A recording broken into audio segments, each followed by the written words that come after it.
I don't know if you guys saw the viral post from Ping Mendoza where we are 29 days from running out of LPG, 50 days from running out of diesel, and 51 days from running out of gasoline. Of course, ayoko magpanic. I really don't think that will help anyone.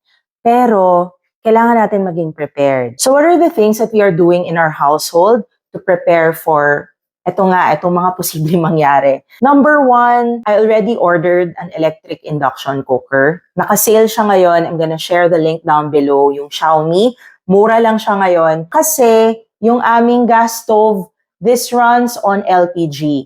And ayoko naman na magkaroon ng posibilidad na just because ubos na yung supply ng LPG, hindi kami makapagluluto. At second would be yung gasoline. Number one, pwede tayong umiwas muna sa paglabas-labas unless kailangan. Kung lalabas man tayo, sana ipagsama-sama na natin yung mga lakad na kailangan natin for that day. Pangalawa, if you don't have the option to get a more fuel-efficient car or to get an electric vehicle, you can always consider other modes of transportation. For example, carpooling, or in my case, dahil malapit lang naman yung mga mall sa bahay namin, nag-usap kami ni Alex na as much as possible, lalakarin na lang namin. And in all honesty, that's also good for your health. Lastly, sa pagtaas ng generally ng mga bilihin, number one, instead na bumili kayo dun sa regular yung supermarket, baka pwede kayong bumili sa bagsakan o di kaya sa palengke. Ako personally, sa bagsakan ako bumibili basta gulay kasi mas mura. And then, aside from that, you can always order from online. Like ako, yung toilet paper ko dito sa bahay, binibili ko siya in bulk online. Ang laki ng pagkatipid. If ever I can, I will share the link in the comment section kung saan ako bumibili.